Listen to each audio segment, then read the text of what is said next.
Scenes may not be suitable for very young audiences. Parental guidance is recommended. Ang programang ito ay naglalabas ng sensitibong eksena at impormasyon. Striktong patnubay at gabay ng magulang ang kailangan. Mula sa programang may malayang opinyon, ang hataw sa komentaryo, walang sinisino, ang tamaan siguradong malalatayan sa kanyang gulpid gulat na pagbatikos sa mga tiwali at abusadong nanunungkulang sa pamahalaan. Ang mali laging nilalabanan, ang tama ipinaglalaban. Narito na si Ka Junang Suras sa kanyang programang Batikos, Gulpe de Gulat.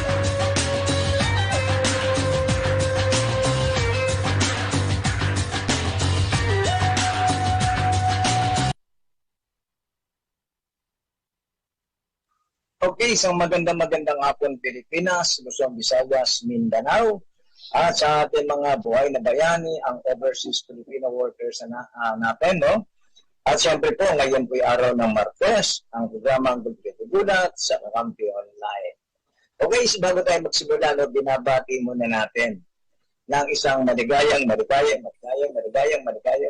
kaarawan. Ayan, yung aming bossing, ang aming chairperson ng Kakampi Online. Ayan, no? Belated happy birthday, Ma'am Pe Pineda Nicodemos. Ayan.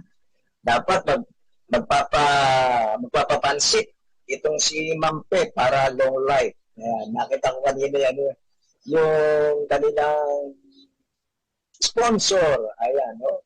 Mukhang masarap kumain doon, no? Yung sa Serenity. Mukhang masarap doon, ah. Wala bang pabuche? Mampe, wala bang pa-cake? Ayan, no? Happy birthday, ah. At syempre, binabati ko rin ng maligayang kaarawan yung aking ipag, si Ate Monet. Ayan, magpayo. Ayan, shout out kay Ate Monet, kay Kuya Boy, Ningning. Ayan, no? Kinognog. Shout out sa inyo. Tapos binabati ko rin yung anak ng aking inaanak. Ayan, si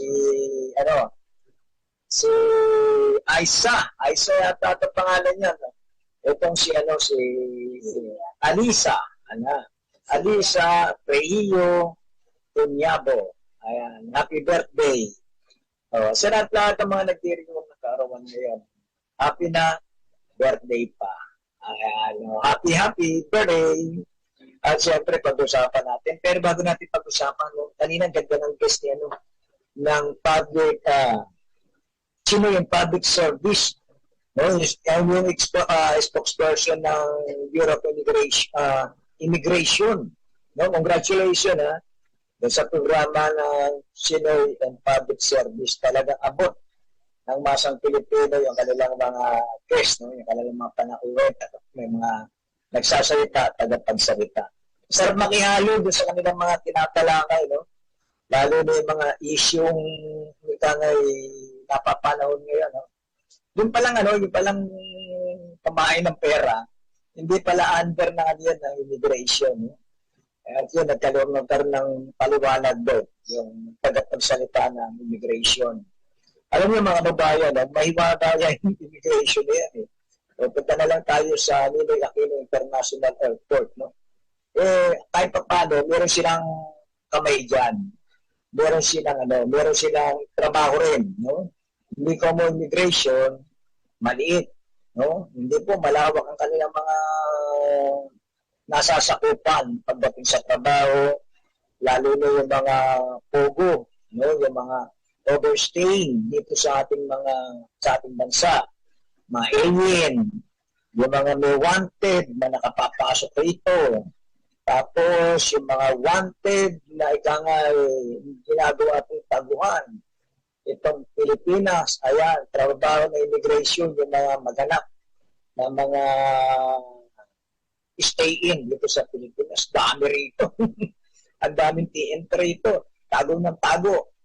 Pero alam niyo po, no? Kasi po, hindi naman po magiging magiging ano po yan, tawag ito, yung hindi sila lalaki ang ulo o hindi sila ikangay maglalakas loob na magtago, pumunta rito sa Pilipinas kung wala pong protector. Yun yung magandang gawing trabaho po ng immigration.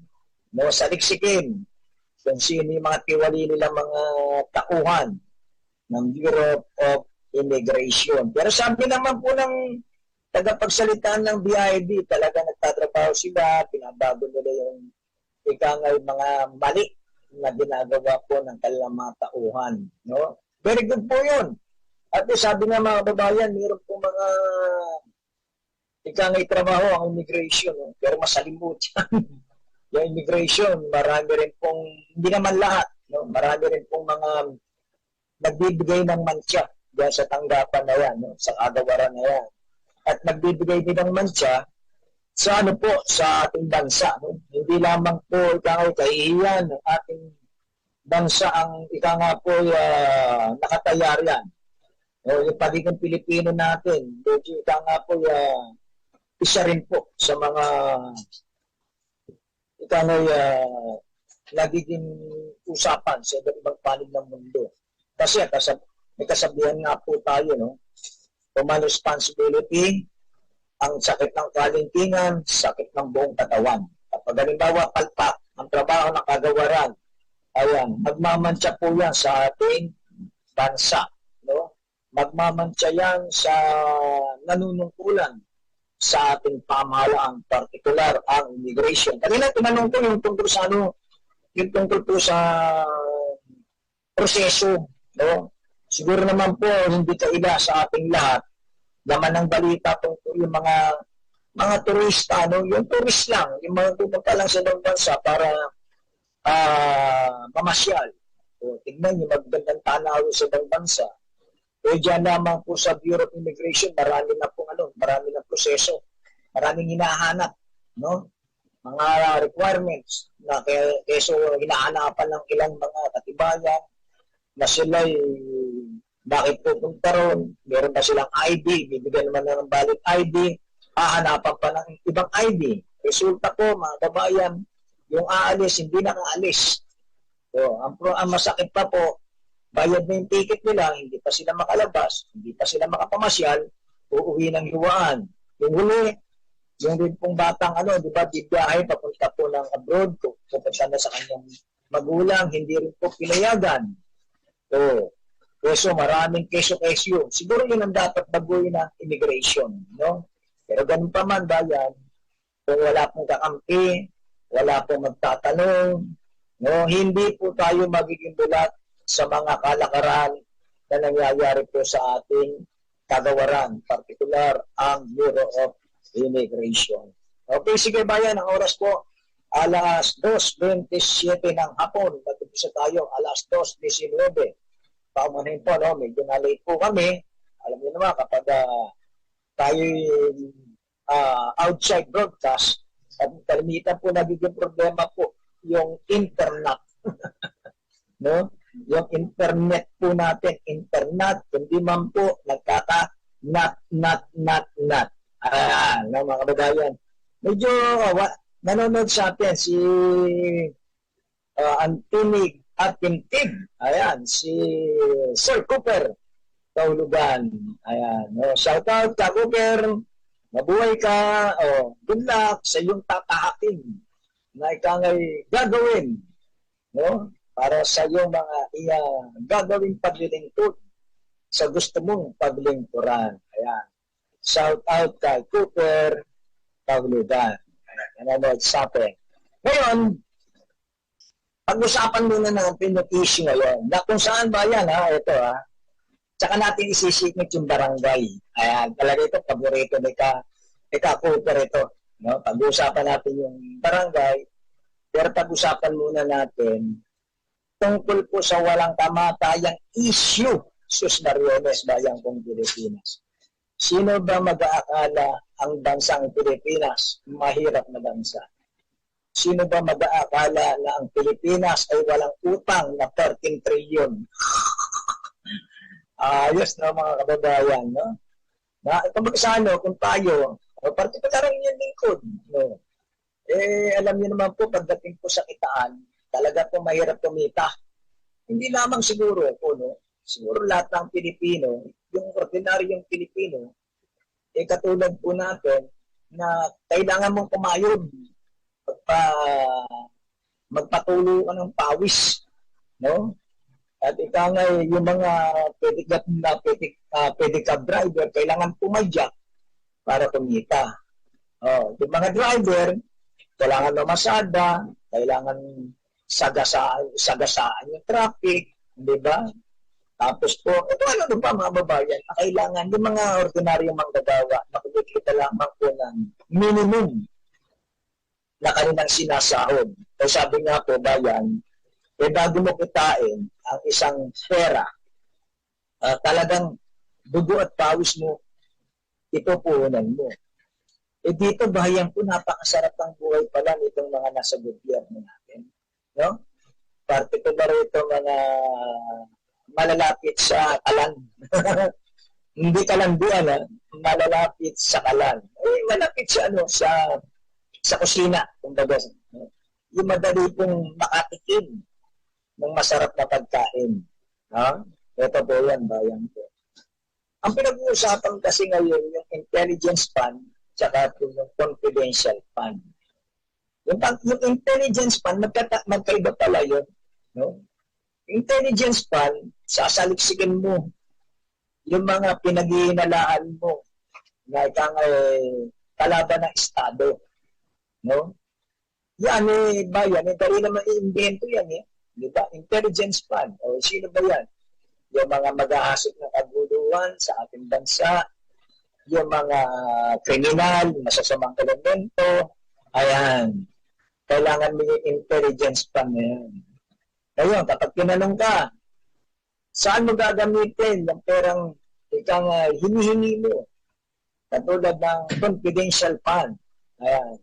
Gagamitin ko bilang sa intelligence fund.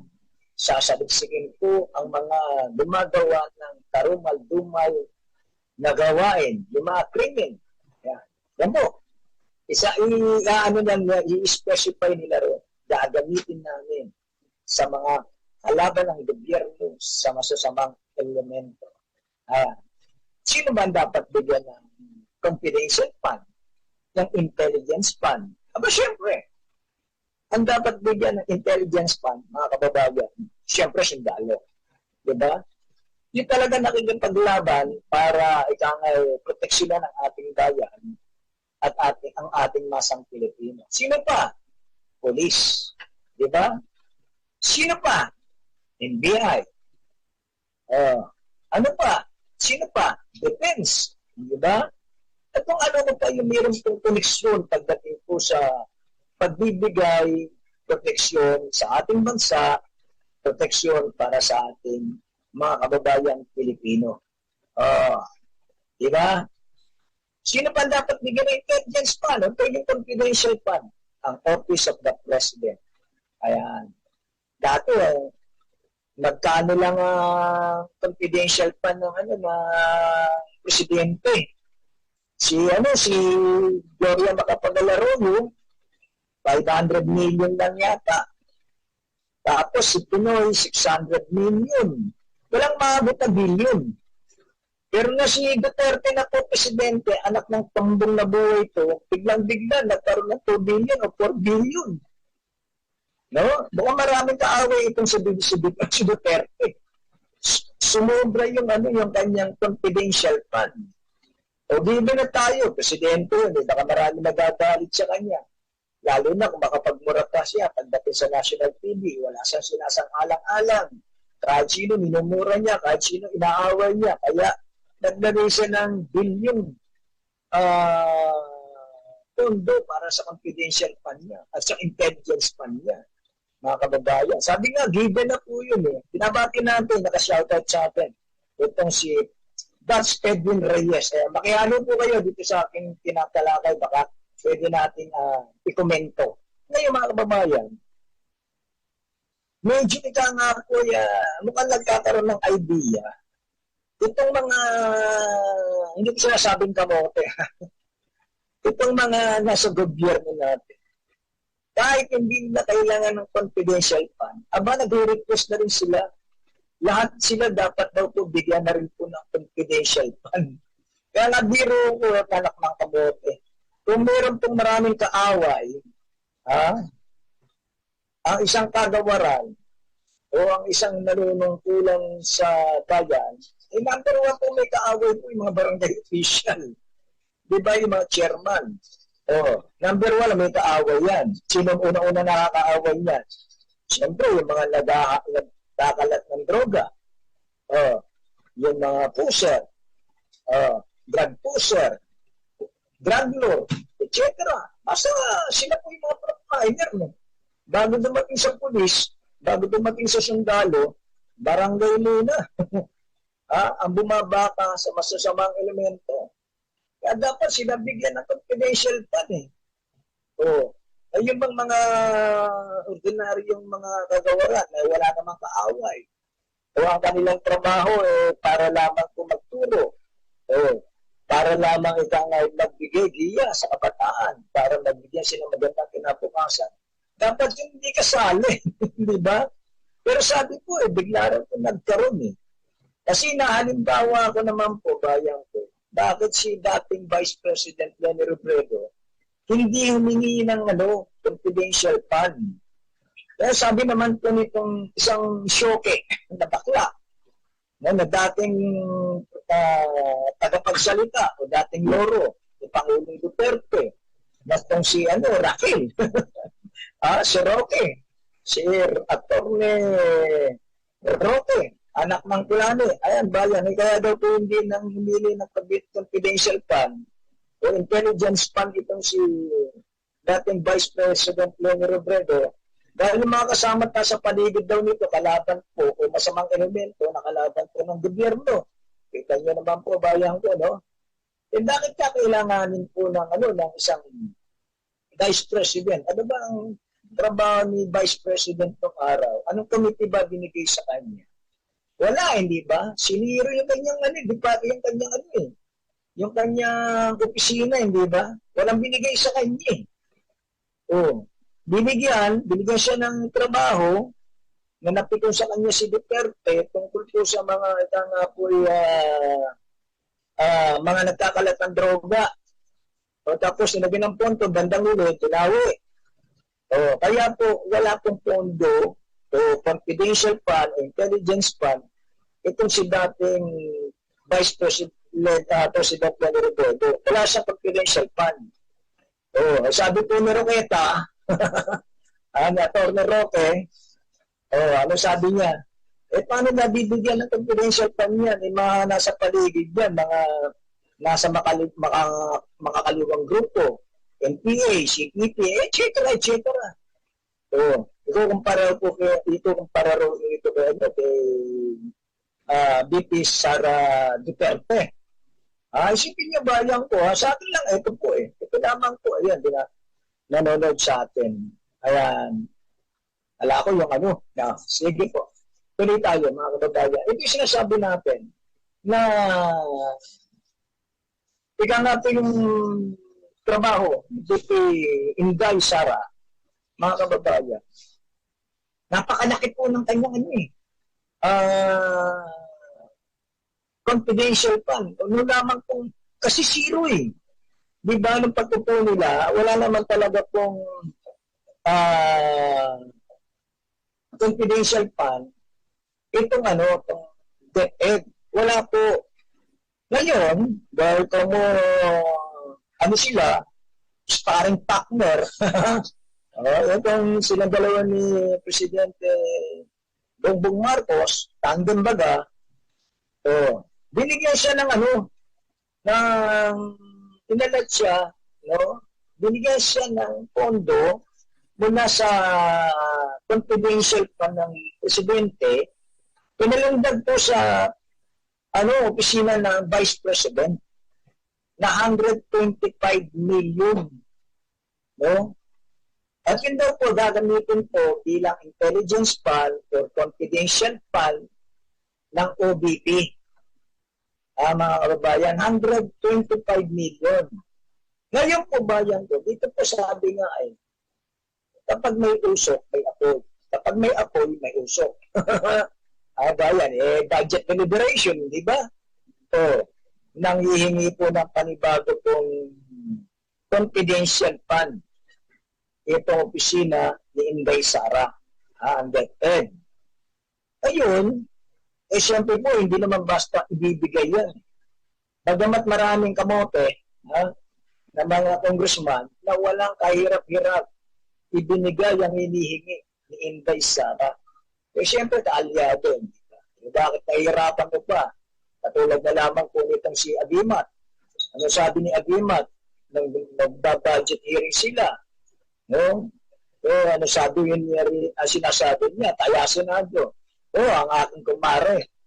Ang aking kaibigan. Doon pa lamang bayang ko, no? Ang aking kumare, ang aking kaibigan, ang aking best friend, na si Vice President Inday Sara. Walang kahirap-hirap, binigay niya yung kanyang basbas para ibigay yung sinasabi nga pong budget para sa OBP, kasabay nga po yung intelligence fund o confidential fund. Wala, ang kanyang batayan-bayan ko kaibigan, kumare, di ba? Wala na pong tanungan, wala nang tanong, saan mo gagamitin, paano mo gagamitin, di ba? Yun yung walang kahirap-hirap na inilabas, na ibinigay. Kumbaga sa, ito, tawag po rito, mga galagalamay. Pugi-pugita, maraming koneksyon, kaibigan, kaaway. Pero mas marami pong kaibigan si Inday Sara sa mababang kapulungan, saka sa mataas na kapulungan. Kontrolado nga di ba mga kababayan? Ngayon ito, siyempre, po yan sasalain niya, kahit sabihin mo, konti lang ang minority, kaysa sa majority, di ba? Siyempre po, dadaan ka sa butas ng karayon kapag minority na nagtanong. Diba? Lalabas dyan. Yung nakaraang budget. Paano mo ginastos? Saan mo ginastos? Na tinatanong nga po si Inday Sara, parang naglalaro pala ito ng basketball. No? Siya yung pinasa ng bola, yung bola pinasa sa iba. Para bagang tinanong ka, tapos yung tanong sa'yo, ipapasa mo sa iba pasasagutin mo. Ang tawag puro mga kababayan, iwas pusoy. Hindi ka makasagot, papasa mo sa iba para sumagot. No? Kumuha ka pa representative, kumuha ka ng loro. Kaya nangyari mga kababayan, inanin siya ron. Tawagas, inawat siya. Ika muna, simpleng tanong lang naman bakit mo kailangan, saan mo gagastusin, at paano mo gagastusin. Yung nakaraang budget na ibinigay sa iyo, kahit nagbabag sa Constitution, pinalumbag ni President Bongbong Marcos yung nasabing pondo, sa opisina mo, kahit pinalumbag yan, alam mo labag sa batas yan, abogado ka, pero dahil nakikinabang ka doon sa pondong ibinigay sa iyo ng 125 million, hindi mo inawat. Hindi ba? Kasi, sentito ko man kapag alam mong labag sa batas at may bukas doon sa gagawin sa iyo, for delikadesa, mga kababayan, sasabihin mo, best friend Bongbong, no? Pagpaumanhin mo, hindi ko matatanggap. Kasi baka maging labag tayo sa sasabihin ng batas. Baka mabutasan tayo. Pipilig ka pa, dapalakpak ka tayo, di ba? Pero kahit na alam nilang labag sa batas, kinuha mo 125 million, buong puso mong tinanggap. Labag sa batas yun na sinasabi po ng mga eksperto sa batas. Bawal yung ginawa po ni President Bongbong Marcos. May po yan, pwede pong ma-impeach. No? Silang dalawa, kaya nga araw po, sabi rin ng mga eksperto sa batas, hindi gugulong impeachment. Kasi karamihan po ng mga nasa Kongreso, sa Senado, sa Kamara, puro kaalyado ni Pangulong Bongbong Marcos, puro kaalyado nitong si Sara Duterte. So, para na lang po tayong nakikipaglokohan dito. Alam nating mali, pero wala tayong magawa. Alam ni Bongbong, alam ni Sara na mali, ginawa nila. Kasi, walang kokontra, walang magpapatalsik sa kanila, di ba? Sa kanilang pwesto. Sabi nga, trabaho lang. Gawin natin yung magagawa natin. Yung bawal, gawin natin. Bakit? Tayo nakaupo eh. Tayo may kakampi. Yun po yun, mga kababayan. No? Kaya nga po, ito bayan. Impeachment. Napasok na tayo. Wag na. Kalimutan na natin yung impeachment. Kasi, para tanggap na rin ng Pilipino yan na tinatalonggas po tayo.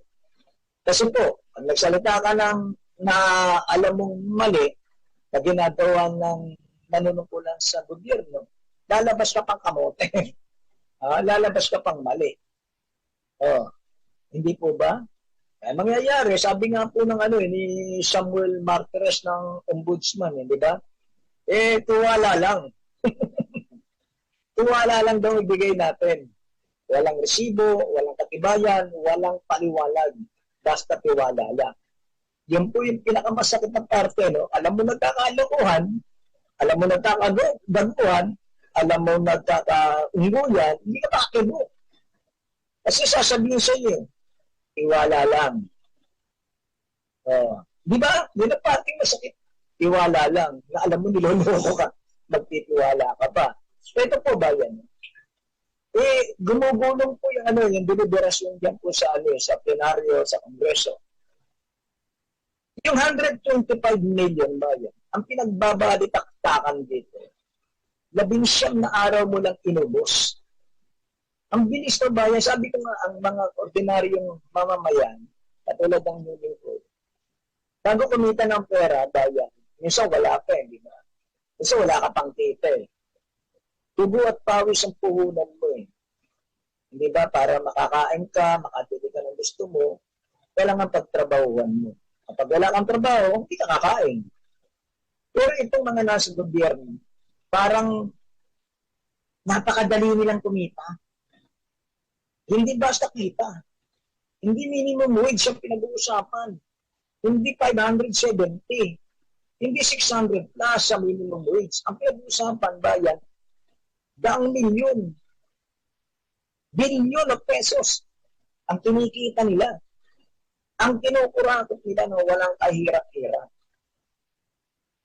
Yung nga po 125 million na sinasabi mga babae. Ginastos naman daw po yun. No? Sabi nga po, ang pinagtatalunan 19 days. Sabi ko nga paano mo ginastos yung 125 million sa loob ng 19 na araw? 19 na araw, mga kababayan, parang sabi nga, paano paggastos ang ginawa mo? Di ba? Yun lang naman ang tanong Saan mo ginastos? Paano mo ginastos? Yung 125 million sa loob ng 19 na araw. Ang masakit, mga kababayan, mismo yung kakampi nila. No? Yung congresswoman ng Makati, si Congresswoman Kimbo. No, maski na siya, nagulat daw. Ipin niyo po, kunyari, nagulat ano ba ito? Magugulat o mali-mali. Hindi ba? Kasi ang pinag-uusapan, ang sinasabi ng mga minorya, ng mga nagtatanong, nakaramihan po yung mga nagre-representante ng mga ordinaryong Pilipino, katulad po ni Teacher Partner sa Castro, no? Tapos po ni Makabayang Rosas, no? Ang sinasabi po, 19 days. Nung magkaroon na po ng mahigpitang deliberasyon, no? Balitaktakan, hindi pala 19 days. Tayo nga nagtatanong paano na ubos yung sa loob ng 19 na araw, yung 125 million? Kinulit na po, mali daw po si Brosas, mali si Castro, mali yung mga sila Lagman. No? Ito yung mga nagtatanong naghanap po ng kaliwanagan. Mali kayo. Hindi 19 days, 11 days, anak ng kamote. Naging isang araw lang inubos yung 125 million pesos. 11 araw. Kung ikaw ay ordinaryong manggagawa, no, kung kumikita ka ng 550, yung 6 sa 15 araw. Magkano yung kinita mo? 11,000. Diba? I-correct mo ako, bobo tayo sa mati. Sige, bibo na tayo. Sa 11 araw, diba? Papalo ka lang ng lagi mo na sa 10,000. Tama ba ako?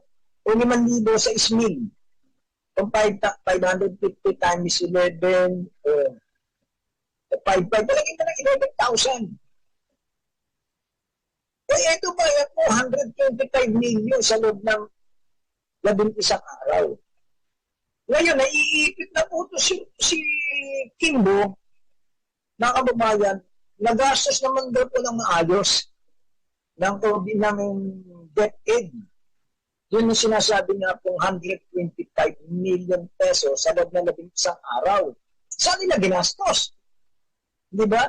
Ginastos daw po mga kababayan sa spy fund. Ano yung spy fund? Kala ko spy sum eh. Spy fund. No? Yung spy fund, mga kababayan, yung panimiktik, pag-iispiya, pinunduan ng OBP, no? Ng DepEd, no? Yung kanilang pag-iispiya, panimiktik sa kalaban ng gobyerno. Siya mga nag-oorganisa ng mga sabihin natin dito, ano inorganisa? Kasi DepEd, estudyante, di ba? Ano pa yung hawak po ng DepEd? Ang inahawakan po ng DepEd, Department of Education, elementarya, tsaka high school. Hindi kasama ang college. Kasi kapag nag-college, shed na po yun. College, higher education. Hindi ba, mga kababayan? Doon na tayo sa shed. Iba na po yun eh. Doon na po ba, ang DepEd po, ang hawak nila, elementary at high school. Sino titiktikan mo ron? Sino iispihan mo ron? Para gastusan mo ng 125 million. Diba? Eh sinasabi, hindi. Yung 125 million na yan, kasama yung pagpapagawa ng opisina ng DepEd o ng OBP, etc. Bayan ko, sinasabi nga po sa batas eh, bawal po ilipat yung pondo eh. Tawag po dyan, juggling fund, may batas po yan eh. Juggling fund. Yung paglilipat ng pondo. Bakit hindi ba alam ni Marcos yun, at itong si Duterte, na bawal yung kanilang ginawa? Kung alam nila, kung sila yung Presidente at Vice President, at kontrolado nila ang Kongreso, no? Hindi na nila iniisip na bawal yun. Hindi na nila iniisip na labag sa Constitution yun. Maso sa kanila, pareho tayong masaya. May 125 million ka, meron kang 4 billion sa iyong opisina. Diba? 4 billion si si Bongbong eh. Tapos itong si Sara Duterte, nasa kalahating billion yata nito. Ang kanyang budget. Tapos nilagyan mo pa ng siningitan mo pa ng confidential fund. Eh, anak ng kamote, bayan ko eh. Lahat sila happy. Diba? Sabi ni Ramin Maingat, malaki kasi ang balato nila dyan. Kajun. Walang punan, laway lang. Tama nga naman, di ba? Eh, tingnan niyo naman po yung mga naninindigan po sa Kongreso. Bumuto tayo ng bagay-bagay, sabi ko nga. Hindi ako bumuto ng mga kamote eh. Karamihan ang binoto ko, talo eh. So, ano po hanapin natin? Di ba? Sino ba ang mali? O, sino ba may problema? Pagluklok natin dito sa mga tao bakit umaabuso sa kapangyarihan na nangwawalang yan ng perang ng bayan. Tayo bayan, hanggang sigaw lang tayo. Hanggang pilaok lang tayo. Hanggang nawalan tayo. Hanggang reklamo lang tayo. Pero wala tayong magagawa. Di ba? Ito yung harap-harapan na daguan. Harap-harapan na lokohan. Harap-harapan na tayo tinatarantado sa madaling salita. Wala tayong magawa. Alam natin mali, pero wala tayong magawa. Bayan ko, sabi nga po lahat sila happy. Lahat sila masaya. Tayo mga ordinaryong Pilipino, ayun gutom. No, wala. Lalo ngayon, nagtataasan ng bilihin. O, magkano gulay, magkano baboy, magkano isda, magkano manok, magkano itlog, magkano yung mga dilata, magkano asukal. Mayang ko, tayo babalikat yan. Pero yung mga kumikita ng milyon sa gobyerno, yung bilyon-bilyon na nagnanakaw po sa kabanang bayan, ayan, bayan ng Pilipinas. Taugas tayo yan. Kaya nga itong Bureau of Immigration, itong Bureau of Revenue, BIR, hindi malaman itong si Defense Secretary, Budget Secretary, Department of Finance, kasi Secretary Benjamin Jokno, hindi malaman ito kung saan ko ng pera. Hindi lang masabi nito eh. Bawasan nyo po yung yung kanyang confidential fund, yung intelligence fund nyo. Tanggalin nyo yun, hindi naman pwede sa inyo yun, hindi naman kailangan nyo yan para sa inyo eh. Di ba? Betten. Hindi mo kailangan ng ang confidential fund. Dapat ibinibigay yan sa defense, binibigay sa sundalo, binibigay yan sa police. No? Lalo na yun, kita nyo po, no? Kung abusuhin po yung ating mga kawal sa karagatan, kung bulihin ng China, walang magawa. Ang Coast Guard.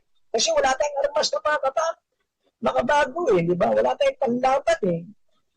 Kung yung China gumagamit ng water cannon, tayo iba po eh. Ginagamit natin para pambomba ng tubig. Yung bisik-bisik lang, tapos bubomba ka ng bimotor na water cannon. Kasi walang pondo. Kaya nga po nakakapandumo eh. Hindi mo alam.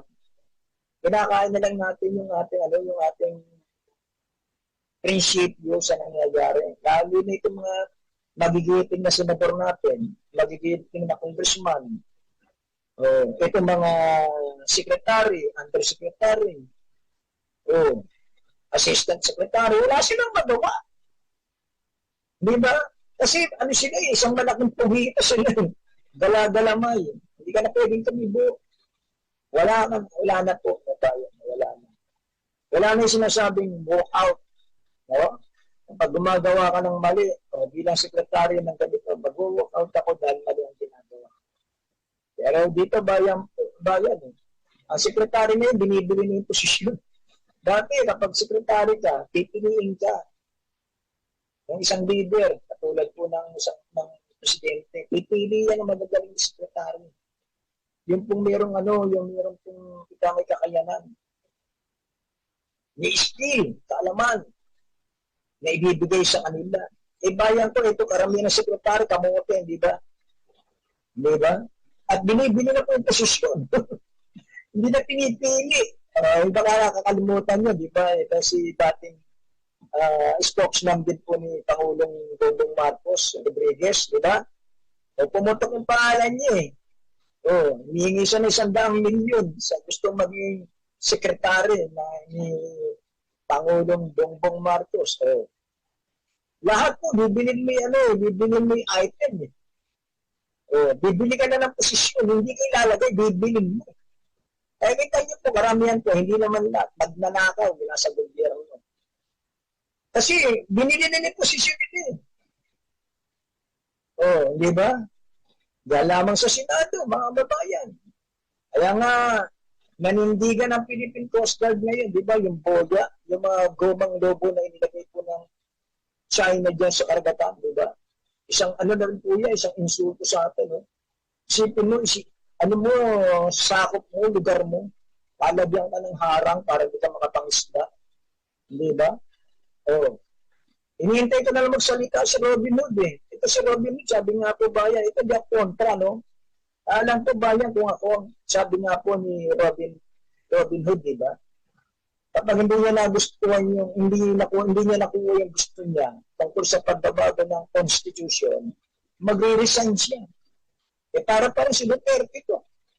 Hindi nakuha po yung gusto niya para baguhin ang sistema ng saligang batas. Hinihintay ko mag-resign eh. No, hindi nag-resign. Ayun po mga babayan. Tapos, hindi natin alam kung naninindigan para sa bayan, naninindigan para sa Pilipino. Hindi eh. Kinukontra pa yung mga ano natin, kawal sa karagatan natin. Ang Philippine Coast Guard natin. Hindi magagawa ba tayo? Kaya ba natin? Parang gano'n, di ba? Pang-insult yun eh. Ibig sabihin bigyan mo ng moral support. Ang sundalo mo, kaya natin yan, mga kaibigan. Pilipino tayo. 10 Leon, 10 Tigre. Hindi tayo natatakot eh. Hindi tapos sasabihin, kaya ba natin? Kailangan ba natin, kaya ba natin na lumaba ng hindi kasama Amerikano? Hindi ba ganun natin niya eh. Tapos, binanatan po yung mga eksperto sa karagatan. Lalo na si Professor Batong Bakal. Anak ng Kurana eh. Bayan, sabi niya, hindi ka pa yata pinanganganak. Libro na hawak mo. Tapos kung anuhin mo siya, kung ginahin mo, minunusin mo, ay sinabi sa kanya eh. Oo, kaya natin. Darating mo na ba yung narating ka? Sabi nito si Robin, diba? Kasi wala raw itong wala naman daw humaharang sa kanyang mga Chinese Coast Guard eh. Nakapunta siya ng BRP Sierra Madre na walang humahabol sa kanya, walang nangguguli. Hindi ba? Ang tanong natin, araw-araw ka bang pumupunta dyan sa Human Shoal? Araw-araw ka bang pumupunta sa West Philippine Sea? Hindi, di ba? Baka man yan, tinri ka pa eh. Bata ni Duterte na baka tatawag pa si Duterte sa mga Chinese Coast Guard. Huwag nang dadalawin yan, bata ko yan. Di ba? Ito paano po yung mga nangisdang walang amo? Bubumay lang ng tubig yun. Malulubugin yun, babanggain lang yun. Sinasabi niyo ito si Robin Hood, bayan, siya raw po nagpabalik-balik dyan, sa may Panatag Shoal, wala raw po Chinese Coast Guard na bumomba sa kanya ng tubig. Kaya ang tanong niya ito, Professor Batong Bakal, kung nakarating na raw po ito, sabi sa kanya, nakarating na ito at lagi akong pumupunta, nararating yung sinasabi niya. So, bullshit. Kailangan ba natin ng Amerikano? Kailangan. Parang sinasabi mo na isusuga mo sa gulo ang isang taang walang laban na ayaw mo mayroong kakampi. Hindi ba? Kailangan talaga natin mayroong kasangga tayo. Sinasabi nito si Robin, sa anim na taon. Hindi naman tayo binuli. Hindi naman tayo ika nga yung minaltrato ng China dyan sa karagatan, ng Chinese Coast Guard. Paano masasabi mo hindi binuli? Walang balita, news blackout. Hindi ba? At saka sinasabi ni Duterte niya, a piece of paper lang daw yung panalo na natin dyan sa West Philippine Sea. Ibig sabihin, walang visa. Yun ang tinatayuan ni Robin Hood. Ngayon pa rin natin. Kaya ba natin hindi? Kaya, lalo na kung meron tayong pondo malaki. Kaya natin sumabay sa mga makabagong sasakyan sa dagat. Tatapat lang natin sa China. Kahit pa sabihin mong David and Goliath, hindi ba? At least alam mo. At least may dadang ka. At least kahit pa paano, may pang-ano ka. May panduro ka. No? Hindi ka basta ikaw ngay babaliwalain. No? At sinasabi niya, mga kababayan, yan po yung resulta ng maling pagboto, lalo na pagdating sa pondo. Yung pondong dapat itong ilagay para maging moderno po ang mga sasakyan pangdagat natin, napunta po sa DepEd, napunta sa ODP. Pinag-usapan natin dito yung confidential na hindi naman dapat po ilagay. Ilagay sa defense. Ilagay sa dapat pagdagyan na ang bakit na ba para mabigyan po yung proteksyon ang ating bayan, lalo na dito sa ginagawa po ng China. Hindi natin pwede ipikit yung mata natin nakikita eh. Hindi naman sinasabi, ito raw pa parang political raw. Ang bidenga. So, kung saan daw, yung daw yung mga sabi ng China, yung daw yung mga pinalalabas ng China, pang-politika na, namumulitika. Sino pinupolitika rito? Yung pinupolitika rito. Pero ang napiperwisyo, mismo po ang ating bansa. O baka sasabihin na iba, hindi, kailangan natin ng China. E sino ba hindi nangangailangan sa China? Kung may pakinabang tayo sa China, may pakinabang din ng China sa atin. Lalo na nung nakaraang administrasyon. Bang nakinabang po ang China rito. Lahat. Dumaan po mga produkto, tumugamot. Kita niyo po yung mga nakinabang po sa COVID vaccine na yun. Yung gamot sa COVID. Sino ba nakinabang? Di ba puro in-check? Sino kakalat ng droga rito sa Pilipinas? Hindi ba in-check pa rin? O sino ba nakinabang? Sino nagpalaki ng ulo ng pogo? Na kung saan ay mga mamayan niya hindi pinayagan na magtayo ng pogo sa ibang bansa. Lahat ng bansa tumanggi sa pogo. Pero rito sa Pilipinas, tinanggap. Paano ginawa po? Di ba? Puro labag sa batas ang ginawa. Nanginid na, pumapatay. Inatanggan sa ibang bansa. Tayo lamang bansa ang tumangkilik. Bakit? Chinese. Billion. Alam niyo ba yan? Nakakalungkot. Ang nakakalungkot dito sa atin, nawala na po yung malasakit. Nawala na po yung talagang ang makikinabang bansa. Dito po ba yan? Masakit tanggapin ito na harap-harapan po itong gawaan ng kwarta sa atin. Harap-harapan kahit kaperwisyo, mapahamak ang kapwa mo Pilipino, ang bayan mo, ang bansa mo, wala silang pakialam. Kasi ang kanila, tumita sila, magkapera sila. Dati sabi nga si Marcos, na magkamalampura, 21 years, 21 taon. 21 taon. Bago tangay, nakaipon ng nanganakaw. Pero dito, 6 na taon eh. 6 na taon nilang ninanakawan ng Pilipinas. Sabi nga, kung si Marcos, 21 taon, itong presidente, nakarang presidente, 6 na taon lamang. Sinusulit nila yung kanilang pagiging presidente. Harap nga, sabi nga po, yung pagnanakaw po, kung hindi mo pwedeng questionin. Isipin nyo, billion. Hindi ba si Duterte, 3 buwan na lang sa kanyang pagiging presidente, nangutang pa ng trillion at nagdakaw ng pondong confidential pa na napakalaki. Saan mo galing sa loob ng 3 buwan? Saan mo kinalayo? Ang question, bawal tanungin. Kaya nga confidential. Tingnan niyo yung mga kamuting nasa gobyerno. Sa simpleng salin, mga kababayan, alam natin kapag ikaw ay nasa gobyerno, official ka ng gobyerno, elected ka man o hindi, obligado ka taon-taon magpapal ka ng salin. No? Isipin mo yung mga kababayan. Ano sinabi nitong sa ombudsman? Bata ni Duterte to, si Duterte naglagay. Wala naman po sinaside sa batas. Nakaramihan na ang mga opisyal ng gobyerno, elected man o hindi elected. Hindi kailangan mag-file ng salin. Hindi kita nyo po sa malaking kagabuhan niya. Kumuha tayo ng bato, pinagpuk natin sa unggo natin. O ano nangyari? Nakaw dito, nakaw doon, walang question. Parang confidential plan, parang intelligence plan. Hindi mo pwedeng hanapin, hindi mo pwedeng talungin. Sabi po ni Samuel Martires ulit, yung pinakiusapan ko, sinuyo ko.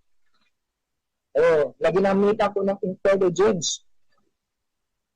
Intelligence plan, pinondohan ko.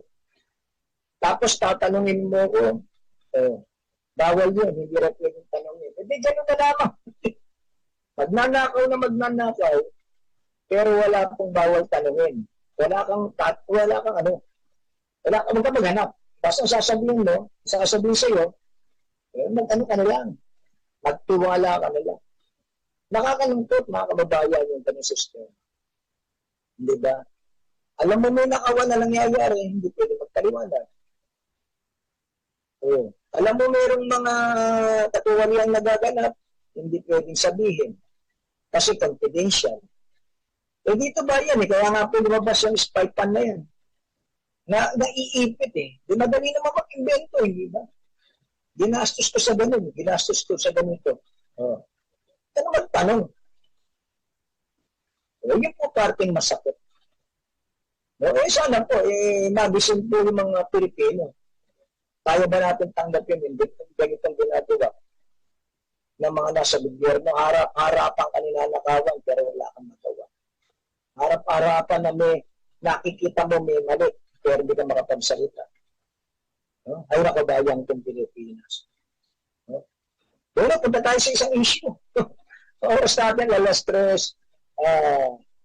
G's ng hapon. No? Pag-usapan po natin tungkol po itong barangay at SK election. No, natawa kanina. Hindi sinasadya, napihit ng TV. Napanood ko si Senator Amy Marcos. Siya palang committee niya, committee ng election. Siya palang may hawak ng halalan. Kaya siya rin yung nag-postpone ng election ng barangay at SK. Dinuyan nila yung pondo bandang ulo. Ito, malaki pondo. Alam niyo po ba yan, panonoorin natin itong mga ang patawag dito, kagalang-galang, mga honorable natin, mga senador. Lalo na si Robin, honorable daw yun. Pero punta natin si Amy. Sabi niya, siya raw po nalulungkot. Kaya ito, nalulungkot daw siya. Dahil ito raw pong barangay at SK election. Ito raw po yung pinakamagulo. Magulo. Ano pa sinasabi niya? Magulo, magastos. Diba? May sinabi siya, natawa ako eh. Magulo raw po. Tapos, may sinabi siya na may isa siyang magulo, magastos, etc. Basta sinasabi niya magulo. Magulo raw po ito dahil mas magulo pa raw ito sa national at local election. Pag sinabi mo national, nandiyan yung presidente. Ang eleksyon ng po ito, presidente at vice president. Tapos, yung mga senador, di ba? Magulo raw ito yan. Tapos, sa itang lugar, kasasabay yung local. Talagang meron po kasabay eh. Every 6 years kasi, di ba? Ang local kasi 3 years eh. Ang local, kung kasabay ng national, ang kasabay po ng national, at ang local, yung mayor, vice mayor, congressman, gobernador, konsyal, ayan po, yung magkakasabay. Pag sinabi naman ng barangay SK election, solo po nila. Solo. Hindi sumasabay sa presidential, hindi sumasabay sa senador, hindi sumasabay sa mayor, hindi sumasabay sa gobernador, hindi sumasabay sa congressman. Separate po yung election po ng barangay at SK. Kaya nga po nababastos eh. Kaya nga po nawawalang hiya eh. Kapag gusto pong i-postpone, ito-postpone. Kapag gustong ituloy, ito-tuloy. Marami pong maraming dahilan. Eh ngayon, tinigdukan na po ng Korte Suprema, hindi nyo na pwedeng i-postpone yan. Ang pwede na mag-postpone ng barangay at SK election, kamilit. Period. Kaya sabi po ni Senator Amy Marcos, siya raw po nalulungkot dahil ang committee niya ang eleksyon. Siya raw po yung sabi niya masabi, nagpupundo siya ginagawa ng batas para sa eleksyon ng barangay. Magulo raw. Talaga naman po magulo. Sabi nga po, kapatayan yan. Diba? Magkakatayaan nga dyan. Tapos meron pang warning, dadala ang Commission on Election, si Judge Garcia. Yung tinatawag premature campaigning. Diba? Tapos nagtayo pa sila ng satellite na sumbungan ng bayan. Parang gano'n po, kung saan kayo magsusumbong, na kayo pupunta. Parang sinasabi nga, bayan, masalimuot. Masalimuot yan kasi pinasalimuot ng mga nagpinutulan sa gobyerno. Ngayon, mga kababayan, kung pag-uusapan natin ulit ang pondo, ang sabi po ng Comelec na dapat nagkaroon ng election ng 2019 na pinuspon, kung ipupuspon niyo yung election ng barangay, tataas ang pondo. Kasi ang gastos lang natin ngayon, 8 million lang yata po yung gagastos po sa barangay at SK election. Kung itinuloy ng 2019 o 20, ano nga yan? 22, 23. At tinuloy nila ng election ng 22, yun, ang naging gastos lamang ko nasa 8 million eh. Eh ngayon po sumampa. Ang sinasabi ko, umabot data ng 12 million dahil hihingi po ng pondo ang Comelec, natatandaan natin. So, ang naging dahilan naman po nitong sila Amy Marcos, ito sila Richard Gomez, ito sino pa ba? Ito sila Jingo Estrada, at iba pa mga senador. Napakasimple ng kanilang ng kanilang mga gustong mangyari, kaya gusto mong pagpalida ng barangay PSK election. Walang pondo, kung may pondo man, gamitin mo na daw po dahil may COVID. Sa COVID. No? Eh sabi ni Garcia, ng Comelec, pag pinuspon niya, nalaki. Kasi nakapag-imprenta na kami ng papel, nagbayad na kami ng tao, etc. etc. Kapag ito na yung pinuspon niya election at sa 2023, nagdadagdag kami ng pondo. Yung nga po, abot pinata ng 12 billion yun. Na pinagdebatiyan po yan sa Senado. Eh, sabi nga po may batas na sinasabi na tinatayuan at may Comelec nitong si Attorney Romy Macalintal. No? Tsaka nitong si George Garcia. Wala sino naman ang pwede magpaliban ng eleksyon data ang Comelec. Tama naman po. Yun daw po sinasahid sa Constitution. Sabi nito mga kamoting mambabatas natin, sino maggumawa ng Constitution? Di ba kami? Kaya kami rin ang may karapatan na ipagpalitan ng eleksyon. Walang nagawa ito si Garcia. Dahil hiningi siya ng pondo, hiningi siya ng budget, pinas po ng eleksyon. Kaya malidinig natin kay Jaime Marcos. Dahil hiningi po ng pondo ang Comelec para sa eleksyon ng 2025, makakalaki. Dagdag na 5 billion para doon sa naturang eleksyon sa 2025. Malaki raw. No? So sabi ni George Garcia, dalawang eleksyon na magaganap sa 2025. Isang national, local, tsaka barangay. Ang barangay, December 5, tapos ang local, mayor, senador, Mayo. Kaya sasabay yun. Malaki raw. Diba? Ayun po yung naging, yun yung mga ika nga po yung naging resulta. Ito mga kamoting mga nasa gobyerno. Pinuliti lang yung barangay at ngayon po, nagsasakripisyo po tayo sa laki ng pondong hiningi. May nagawa ba? Ang naisip niya nitong si Department of Finance, si Benjamin Diokno, dahil wala ng pera, walang pagkukunan, lalo na sa sobrang taas ng pensyon na inaabot ng mga sundalo, nabibigay sa sundalo, binibigay sa polis. Nag-iisip sila ng paraan para kung saan kumuha ng pondo. Ang naisip po nila, itong eleksyon ng barangay. Ito po ba yan? Marami pong nawindang na nakaraan. Hindi ko natatalo ito.